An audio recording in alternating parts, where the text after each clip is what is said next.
첫 번째 주제는 100세까지 뜯고 맛보는 법 임플란트입니다. 네, 연세대학교 치과대학 치주과의 이중석 교수의 수업입니다. 오늘 저는 치아와 제2의 치아라 할 수 있는 임플란트에 대해 설명드리도록 하겠습니다. 우선 시작하기 전에 김지선 씨에게 질문을 하나 드리고 싶습니다. 네네. 치아는 소모품이라고 생각하시나요? 소모품이 치아가요? 네. 소모품. 어머, 저도 갈고 싶은데. 네, 신상 명품으로 나온 거 있으면 소개시켜 주시면 한번 싹 갈고 싶네요. 네, 이거 소모품은 아닐 것 같아요. 몸에 붙어 있으니까 소모품은 아니겠죠. 그렇죠. 근데 또 닳고 또 점점 기능을 잃어버리는 걸 보면 소모품일 수도 있겠다 싶기도 하고요. 뭘까? 네.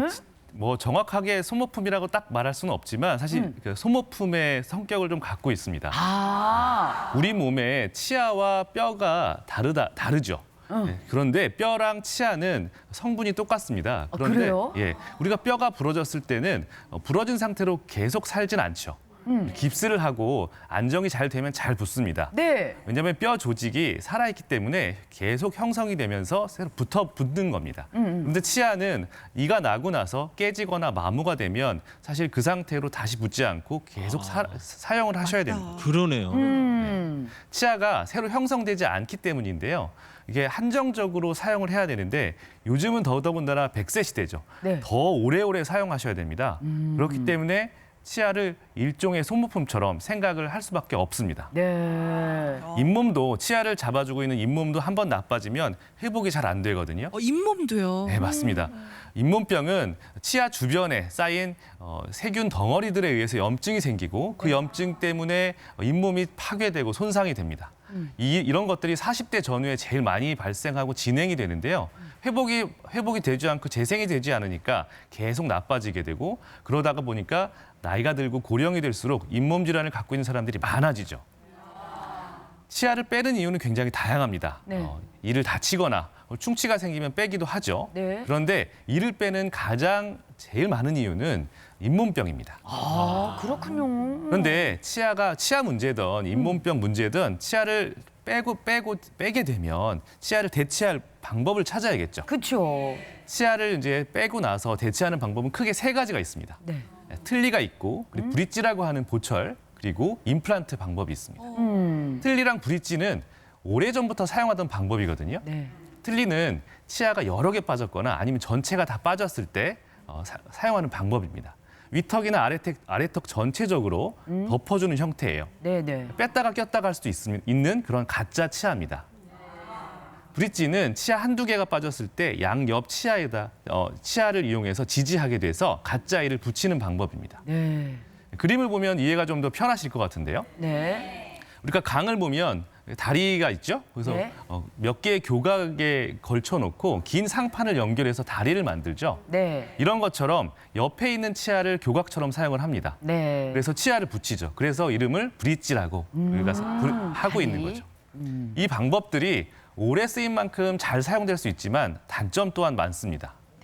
틀니 같은 경우에는 이 손바닥 절반 정도 되는 크기거든요. 그 자체가 입안에 들어가 있다고 생각하시면 이물감이 상당한데 아우, 예. 그리고 이제 물렁물렁한 잇몸에 지지되기 때문에 약간 움직여요. 네. 씹는 방법이 치아랑은 전혀 다릅니다. 그렇군요. 이에 대해서 적응하려면 무척 힘들죠. 네. 씹을 때 약간 달그락거리는 느낌도 있나요? 움직이니까 씹는 방법이 전혀 다릅니다. 네. 근데 브릿지는 그런 방법은 아닙니다. 그래서 이물감이 크지도 않고요. 네. 그리고 씹는 방법도 치아랑 비슷합니다. 그래서 편하죠. 그런데 문제는 양옆에 교각처럼 사용하는 치아를 깎아내야 됩니다. 그렇네요. 예. 그러면 멀쩡한 치아를 깎다 보니까 그 치아 옆에 있는 치아가 수명이 단축되는 거죠. 아, 그렇겠다. 네. 인접한 치아가 또 건강하지 않는 경우에는 브릿지의 수명 자체도 길지 않게 됩니다. 자, 틀니와 브릿지를 단점을 보완하기 위해서 임플란트라는 것들이 개발됐습니다. 네. 그림을 보면서 설명드리겠습니다. 그림을 보시면 치아가 빠진 그 빈 자리에 그 뼈 아래쪽에 있는 뼈에 구멍을 뚫고 네. 임플란트 매식체라고 하는 걸 심습니다. 그리고 임플란트가 뼈와 잘 붙도록 충분한 시간을 기다렸다가 그 위에 치아 모양으로 이렇게 보철물을 만들어서 연결해 주는 게 통틀어서 우리가 임플란트라고 이름을 붙입니다. 실제로도 저렇게 나사모처럼 생겼어요. 정말 나사형 임플란트입니다. 아, 그렇군요. 예. 그림을 보시면 여기 치조골이라고 써 있죠. 네. 임플란트가 치조골에 잘 붙어서 지지가 잘 되어 있어야 됩니다. 이렇게 지지가 잘 되어 있어서 잘 사용할 수 있는 게 성공과 실패를 나누게 하는 거죠. 네. 자, 고정된 치아를 얻은 것 같이 사용하기 때문에 인접 치아를 깎지도 않고요. 네. 그리고 끼고 나서 이물감도 없고 불편하지도 않습니다. 매우 편리하죠. 네. 아니 근데 임플란트 얘기가 나오면 꼭 뼈이식 얘기가 같이 맞아. 동반해서 나오더라고요. 네. 근데 뼈이식 그러면은 왠지 뭐 큰 수술일 것 같아서 이게 그 괜찮을지 좀 많이 무섭기도 하고. 어쨌든 잇몸에 못을 박는 것 같은 네. 느낌이잖아요. 네. 그리고 이식이잖아. 그러네요. 무서워요. 괜찮은 거예요, 어떻게? 뼈이식 말로만 들으면 이렇게 무섭죠. 네. 그림에서 보시면 임플란트를 해야 하는데 뼈가 너무 부족해서 임플란트를 지지하지 못하는 상황이다. 지지하지 못할 것 같다. 네. 그러면 이제 가공된 뼈 이식제를 사용해서 뼈를 재생을 시키는 거죠. 그래서 임플란트를 지지하게 만들어야 됩니다.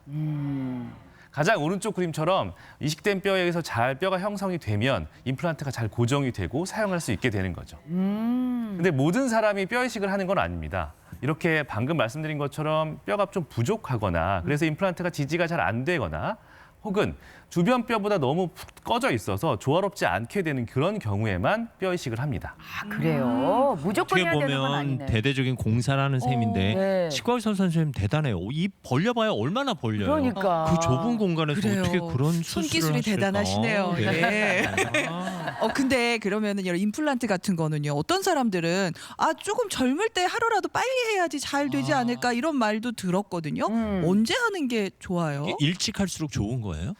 네, 사실 요즘에는 치아가 조금이라도 아프면 나 지금 빼고 임플란트로 바꿔주세요 하고 말씀하시는 분도 있거든요. 그래요. 그런데 절대 아닙니다. 절대 아니에요. 임플란트는 치아가 빠졌을 때 그냥 대체하기 위한 방법일 뿐입니다. 네? 예, 본인의 치아가 씹을 수 있을 정도로 건강하다면 그냥 우리 치아를 그냥 유지하는 게 사실 더 좋습니다. 아니 근데 어떻게든 지켜내는 게 좋다는 얘기죠. 아니 근데 임플란트가 좋다는 얘기들이 워낙 이제 많이 돌고 있고 선생님들도 이렇게 좋다고 그러더라고요. 근데 굳이 왜 내 치아를 그냥 쓸 수 있을 때까지 끝까지 쓰라고 그러는지 나 이유를 모르겠네요. 그러니까 어차피 좀 부실하기 때문에 그러니까는, 바꾸려고 하는 네. 건데. 불편하니까. 네, 우리 치아만큼 사실 임플란트는 굉장히 편리하죠. 아까도 말씀드렸습니다. 그런데 치아와 임플란트의 큰 차이는 바로 인대가 있다는 겁니다. 인데요. 네. 그림으로 보시는 것처럼 치아에는 치아 뿌리와 치조골이 치주인대라는 인대로 연결돼 있습니다. 아. 이게 완충제 역할을 하거든요. 그래서 충격이 가해지거나 힘이 가해지면 이 완충 역할을 해서 뼈 조직이나 치아에 가는 힘을 줄여줍니다. 근데 임플란트는 충격이 좀 많이 가해지면 네. 치조골에 바로 영향을 주거나 임플란트 위에 있는 치아 모양의 보철물이 깨지거나 하는 경우가 많죠. 어머나 그렇군요. 그리고 기본적으로 일정 정도 힘을 주면 치아가 움직여요. 네네. 우리가 교정 같은 거 한다고 들어보셨죠? 네네. 교정을 할 수 있는 건 치아가 움직이는 건데 치주인대가 있기 때문입니다. 아. 근데 교정을 안 하시더라도 나이가 들면 교합이라는 게 씹는 게 변하고 턱뼈도 약간 변합니다. 네. 이에 적응해서 치아는 이동하거든요. 임플란트는 인대가 없기 때문에 전혀 움직이지 않고 조화가 안 되는 겁니다. 진짜 그림만 봐도 자연 치아가 임플란트보다 훨씬 더 안정적으로 보이긴 하네요. 건강하면 치아가 최고죠. 네. 아니 저도 이가 어디 한번 부딪혔는데 흔들리는 거예요. 그래서 어머 이거 빼야 되나 그랬더니 놔두시면 지가 알아서 또 고정이 된대요. 그게 그 인대의 역할이군요. 맞습니다. 와, 그렇구나. 사실 저는 농구를 좋아하는데 농구하다 보면 이렇게 턱 같은 데를 맞을 일이 많거든요. 네. 그래서 임플란트하고 농구하면 위험하다고 또 누가 그러기도 하시더라고요. 충격이 가해질 수 있으니까 그러면 임플란트에 좀 강한 힘이 가해지죠. 누가 봐봐. 그래서 자연 치아를 지키는 아니 얘기. 또 중요한 거. 더군다나 인대가 있기 때문에 우리가 씹는 맛이라고 하죠. 네. 예, 씹을 때 치주인대가 약간 눌리면서 느끼는 그런 거를 씹는 맛이라고 하거든요. 그 인대가 느껴지는 맛이군요. 그러니까 우리가 마른 오징어라든지 쥐포 같은 거 좋아하시는 분들은 그게 바로 씹는 맛이거든요. 임플란트를 임플란트로 많이 바꾸신 분들은 네. 가끔 좀 예민하시면 아, 저는 씹는 맛이 없어졌어요. 좀 제 살은 낙이 없어요. 이렇게 말씀하시는 분도 있어요. 그게 약간 질긴 거 씹을 때 느끼는 쿠션감 같은 게 이제 치아인데 예. 전혀 제 치아 같지 않아요라고 말씀하시는 분도 간혹 있습니다. 그렇구나. 그럴 수 있다고 그렇군요. 저 근데 임플란트 단점 최대 단점 알아요. 단점 뭐예요? 비싸요. 비싸요. 그렇죠, 비싸죠. 그러니까요. 네. 아니 그래서 이거 돈도 많이 썼는데 이거 오래 가야 되잖아요. 임플란트 보통 수명 얼마나 정도 돼요? 아, 제가 진료실에서 제일 많이 받는 질문이거든요. 예, 그런데 제가 이렇게 대답해 드립니다. 임플란트는 치아와 똑같습니다. 치아는 우리가 평생 쓸 수도 있고요. 어떤 분들은 평생 모든 치아를 갖고 사용하시고 어떤 분들은 굉장히 일찍 빼기도 합니다. 일부 치아는 빼고 일부 치아는 오래 평생 쓰기도 하죠. 임플란트도 똑같이 문제가 생길 수 있어요. 네. 그런데 굉장히 오래 쓰긴 하지만 문제가 꼭 생길 수 있다는 걸 알고 계시면 좋을 것 같고요. 우리가 수명에 영향을 주는 요소에 대해서 한국소비자원에서 조사를 한 게 있습니다. 네. 임플란트 부작용을 조사했는데 임플란트가 부서지거나 빠지는 경우가 47.6%로 가장 많았고요. 없네요. 예. 임플란트 주변에 염증이 생겨서 불편하다는 게 21.4%로 두 번째로 많았습니다. 근데 임플란트는 금속이기 때문에 썩질 않아요. 충치가 없습니다. 아, 그러네요. 네, 그런데 문제는 잇몸병은 똑같이 생긴다는 거죠. 그럴 수 있구나. 잇몸병으로 주변 뼈나 치조골 이런 것들이 파괴되는 것들이 생기면 그게 바로 임플란트를 지지할 수 없게 되거든요. 네. 그러면 이제 문제가 생기는 겁니다.